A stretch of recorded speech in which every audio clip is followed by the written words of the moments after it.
সেইকাৰণে আমি খালি একো নালাগে, খালি ঈশ্বৰ দিলে পৰা এটা মুখে দিলেহে মই পাইলে মোৰ কোনটা দৰকাৰ আছে এইটোৱে লাগে। গতিকে মানে যিচুবি যেতিয়া প্ৰাৰ্থনা কৰিবলৈ গৈছে মহাকে গৈছে তাতে নিবি চকু খোলা মানে এনেকা প্ৰাৰ্থনা কৰিলে কাম নাই তো ধ্যান দিয়ে বাইবেল যেতিয়া সি প্ৰাৰ্থনা কৰিছে তাৰ স্পষ্ট ইমান ফোকস কৰা প্ৰাৰ্থনা কৰিছে, সি ইমান দিনটি পৰা প্ৰাৰ্থনা কৰিছে, ইমান টেম্পটেশ্যন পৰা প্ৰাৰ্থনা কৰিছে যেতিয়া সি প্ৰাৰ্থনা কৰিছে বাইবেল কয় তাৰ পচিনাটো ফুল হৈ কিনে ব্লাড হৈ কিনে আহিছে কৈছে। Luke 22 verse 44. Luke 22 verse 44 কৈছে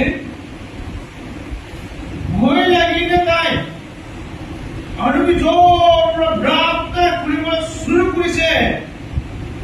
তাই অলপ পচিনাখন ফুল হৈ কিনে ঘিটিবলৈ লাগিছে। এনেকা প্ৰাৰ্থনা কৰিছে, ইমান ধ্যান দিছে, ইমান ভিতৰত ঘুচি গ'ল ঈশ্বৰৰ লগতে, ইমান ডিগ্ৰী একদম ভিতৰতে ঘুচি গ'ল কি তাই কি কৈছে সেই ভাবি কিনা সেই প্ৰাৰ্থনা কৰি কিনা তাক এই কাৰণে ভাবি কিনা এইটো পিছত মন দিছিলে চালাবা কোনদিন পচিনা হয়।